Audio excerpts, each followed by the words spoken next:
Page number 72, PC Ghosh report.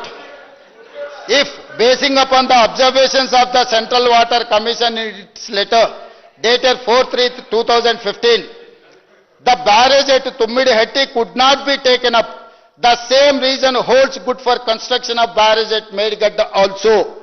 నువ్వు ఏ రీజన్తోనైతే తుమ్మిడిహెట్టి దగ్గర నేను బ్యారేజ్ కట్టను, ప్రాజెక్టును నేను మేడిగడ్డకు తరలిస్తున్నా అని చెప్పినవో, సేమ్ రీజన్స్ మేడిగడ్డ బ్యారేజ్ దగ్గర ఉన్నాయి.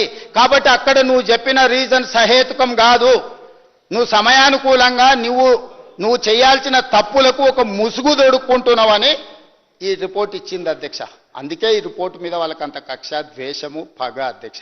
అందుకే అట్లా మాట్లాడుతున్నారు అధ్యక్ష. ఇప్పటికైనా హరీష్ రావు గారు ఈ వాస్తవాలను కమిషన్ రిపోర్ట్ ఇచ్చింది. మీరు న్యాయస్థానం ముందర మీకు కావాల్సిన అన్ని వాదనలు చేస్తున్నారు. ఇక్కడ మీరు ఏ వాదన చేసినా నాకేం అభ్యంతరం లేదు. కాకపోతే ఈ సభను తప్పుదోవ పట్టించకండి దయచేసి. ఈ సభలో శాశ్వతంగా ఉండే రికార్డు ఇది.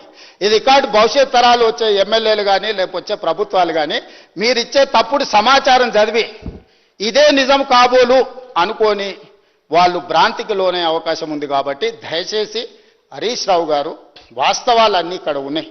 కమిషన్ వీటన్నిటిని పరిగణలోకి తీసుకుంది. దయచేసి మీరు వాస్తవాలు ఏమన్నా ఉంటే మీరు చెప్పండి. అది ప్రజలకు కూడా ఒక అవగాహన వస్తుంది.